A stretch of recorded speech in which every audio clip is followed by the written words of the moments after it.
तेजस्वी यादव ने पटना स्थित आरजेडी कार्यालय में पार्टी के प्रदेश अध्यक्ष जगदानंद सिंह के साथ लगभग 1 घंटे तक पहले तो बातचीत की। फिर मीडिया के सवालों के जवाब में उन्होंने कहा कि एनएचआरसी की टीम से हमें कोई दिक्कत नहीं है, लेकिन सरकार जब जांच कर रही है तो कुछ लोगों को बहुत ही दिक्कत हो रही है। वहीं सुशील कुमार मोदी के बयान पर भी उन्होंने कहा कि इतने ही बेचैन है तो उन्हें खुद ही पीएम बन जाना चाहिए। वहीं कोरोना को लेकर उन्होंने कहा कि बिहार में कोरोना की जांच देश के अन्य राज्यों से ज्यादा हो रही है। क्या कुछ कहा है उन्होंने, सुनाते हैं हम आपको। बिहार जितना टेस्ट करा रहा है शायद ही और किसी देश के राज्य में हो रहा होगा, और अब तक जो है बिहार में केवल 3 ही एक्टिव केसेस हैं, मात्र 3 ही जो है कोरोना पेशेंट है। बाकी बहुत तेज़ी से काफ़ी बड़े तादाद में जितना सैंपल हम लोग इकट्ठा कर रहे हैं और कहीं देश में नहीं हो रहा है।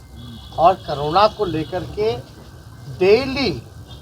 राज्य सरकार जो है रिपोर्ट जारी करती है, और कहीं हो रहा हो ना हो रहा हो, लेकिन बिहार राज्य ऐसा है जहां डेली प्रतिदिन कोविड को लेकर के रिपोर्ट जारी की जाती है। अगर आप लोग भी इच्छुक हैं, देखना चाहते हैं, ज़्यादा चिंतित हैं, तो ट्विटर पे भी हेल्थ डिपार्टमेंट का बिहार सरकार का जाके देख लीजिए, या फेसबुक पे भी पेज है।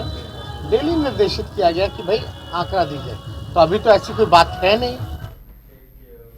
तो तेजस्वी यादव ने साफ साफ कहा है कि मानवाधिकार आयोग की जो टीम आई है उससे कोई दिक्कत नहीं है, लेकिन जो वो जांच कर रहे हैं उसे विपक्ष के नेताओं से दिक्कत है। यानी ये आरोप प्रत्यारोप का दौर अब आगे बढ़ता दिखाई दे रहा है, क्योंकि जेडीयू के मंत्री जी और सरकार की तरफ से यह कहा जा रहा है कि मानवाधिकार की टीम क्यों आई, लेकिन अब तेजस्वी यादव कह रहे हैं कि मानवाधिकार की टीम के आने से कोई दिक्कत नहीं है, लेकिन राज्य सरकार जब जांच कर रही है तो उससे बहुत लोगों को दिक्कत है। तो हम राजीव समझना चाहेंगे कि आखिर इशारा किस तरफ है।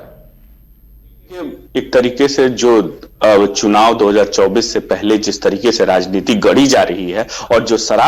जिस तरीके से शराब से लोगों की जहरीली शराब से मौत हुई है, तो उसको लेकर अब वो केंद्र सरकार पर निशाना साधने की कोशिश कर रहे हैं, क्योंकि 2024 में वो मानवाधिकार की टीम, राष्ट्रीय टीम यहां आती है, और जो जांच करने की जो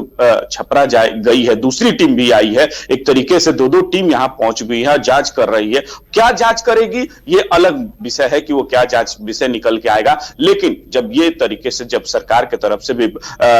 ये तेजस्वी यादव उप मुख्यमंत्री हैं, मुख्यमंत्री खुद बयान देते हैं कि जब जांच हमारे अंदर है और जांच जो हमारी एसआई टीम है वो करेगी, और वही जांच रिपोर्ट पेश करेगी, और वही जांच रिपोर्ट का असली पता चलेगा। मानवाधिकार के मतलब से क्या फर्क पड़ता है, वो आएगी जाएगी, क्या जांच करेगी, वो उनका अगला विषय। लेकिन ये साफ है कि जो मान्यता है, जो ये हमारे कॉन्स्टिट्यूशन में लिखा हुआ है, संविधान पढ़िए, मुख्यमंत्री कह रहे थे कि संविधान पढ़िए, संविधान जानिए कि ये राज्य का मामला है, राज्य की काम करेगी, राज्य की यहाँ प्रशासन काम करे, राज्य के हम दुखी हैं। हम जानते हैं कि लोगों की मौत हुई है, उससे हम बहुत परेशानी, लेकिन जांच की जा रही है, किसने संलिप्तता है, कौन शराब बिकवाया, कौन शराब दिया, कौन शराब पिया, इसकी सब जांच हो रही है, और जो भी इसमें संलिप्त होगा उस पर कार्रवाई होगी। अब तरीके से जो सियासत को जो गढ़ी जा रही है, जिस तरीके से मानवाधिकार टीम का यहां आना, अब केंद्र सरकार पर हमला बोलना और कहना कि बीजेपी के कुछ लोग, बीजेपी मतलब समझते हैं कि जो लोग हैं वो जानबूझकर ये मनगढ़ंत कहानी कह रहे हैं और जानबूझकर सत्ता पक्ष को बदनाम करने की कोशिश कर रहे हैं। तेजस्वी यादव कार्यालय से बाहर निकलते उन्होंने साफ कहा कि इतनी बेचैनी क्यों दिख रही है, सरकार जांच कर रही है, सरकार जांच की रिपोर्ट आएगी और जांच की बात रखेगी, जो होगा उस पर उचित कार्रवाई होगी। लेकिन कुछ लोगों को बहुत दिक्कत होगी। सुशील मोदी पे जो कहा कि सुशील मोदी ने भी प्रेस कॉन्फ्रेंस करके कहा कि जो सरकार है वो अच्छे तरीके से काम नहीं कर रही है, जांच नहीं कर रही है, और जो आंकड़े वो छिपाए जा रहे हैं, जो 38 है वो 100 लोगों से ज्यादा लोग मरे हैं, ये आंकड़े छिपाए जा रहे हैं। तो उस पर उन्होंने, और सुशील मोदी के जो इस तरीके से कहा कि इतने सुपर जो सीएम है तेजस्वी यादव को ही क्यों नहीं मुख्यमंत्री बना दिया जाता है, वही काम करें। तो इस पर उन्होंने, तेजस्वी यादव ने साफ कहा कि इतनी बेचैनी है सुशील कुमार मोदी को, तो प्रधानमंत्री नरेंद्र मोदी को हटा के खुद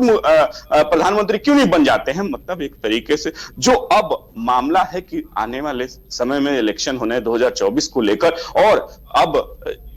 पक्ष विपक्ष का जो हमला है वो तेजी से बढ़ रहा है, क्योंकि आज बीजेपी की एक तरीके से आज बैठक हुई है, राज्य कमेटी की जो एक लोकसभा को विस्तार को लेकर बैठक हो रही है, वहां भी बैठक हुई, चर्चा हुई कि आने वाले 2024 को चुनाव को लेकर। तो कहीं ना कहीं अब आने वाले समय में ये आपको आरोप प्रत्यारोप देखने को मिलेंगे, और जिस तरीके से लोगों की मौत हुई उस पर इस तरीके का कोई बयान नहीं कि उन लोगों को मरहम लगाया जाए, उन लोगों को मुआवजा दिया जाए, चाहे उन लोगों से सरकार संपर्क करे। इस पर एक तरीके से दोनों तरफ से सियासत लगभग चल रही है। बिल्कुल राजीव, मानवाधिकार आयोग की दूसरी टीम भी पटना पहुंच चुकी है। जो मानवाधिकार आयोग जो रिपोर्ट देगी अब उनकी टीम, वो भी काफी अहम मानी जाएगी। हाँ देखिए, वो तो जैसे अब मानवाधिकार आयोग रिपोर्ट केंद्र को पेश करती है, क्या रिपोर्ट देती है अब तो आने वाले समय होता है, वहां जांच चल रही है और तमाम जो जिले से अगल बगल जो थाने हैं वहां जा रही है, जांच कर रही है वो रिपोर्ट। लेकिन एक बात साफ है कि यहाँ मुख्यमंत्री और उप मुख्यमंत्री ने साफ कर दिया कि रिपोर्ट तो हमारी जांच हो रही है, जो एसआई टीम गठित की गई है वही असली रिपोर्ट होगा, और जो जिसमें निकल के आएगा, जो दोषी होगा उस पर उचित कार्रवाई करेगी सरकार। और जो भी इसमें संलिप्त जितने मुआवजे, अगर उन लोगों के जितने भी जो इकट्ठे जो इसमें संलिप्त हैं उनके जो वित्तीय मतलब पैसे होंगे उनको इकट्ठा किया जाएगा और लोगों को दिया जाएगा। मतलब कि जो बड़े इसमें पकड़े जाएंगे, जो जहर बनाने के शराब बनाने में रहते हैं, उन लोगों को, धंधेबाज को पकड़ा जाएगा। सरकार की तरफ से यही कहा जा रहा है। वही मानवाधिकार की टीम अब रिपोर्ट क्या पेश करती है, अब तो 2-3 दिन के बाद या 4-5 जब भी ये रिपोर्ट पेश करती है, तब एक तरीके से फिर से अब केंद्र बनाम और सरकार के बीच में फिर से एक आपको वार प्रत्यारोप आपको देखने को मिलेगा। चलिए राजीव, हमारे साथ जुड़ने के लिए और तमाम जानकारी देने के लिए आपका बहुत बहुत धन्यवाद। तो ये देखना दिलचस्प होगा कि मानवाधिकार आयोग की टीम क्या रिपोर्ट देती है और टीम में क्या कुछ निकल कर आता है, जिस पर बहुत कुछ निर्भर करेगा। क्योंकि जिस तरह से आरोप प्रत्यारोप का दौर चल रहा है, वाकई में यह मसला गंभीर हो चुका है और अब सबकी नजरें मानवाधिकार आयोग की टीम पर टिकी हुई हैं।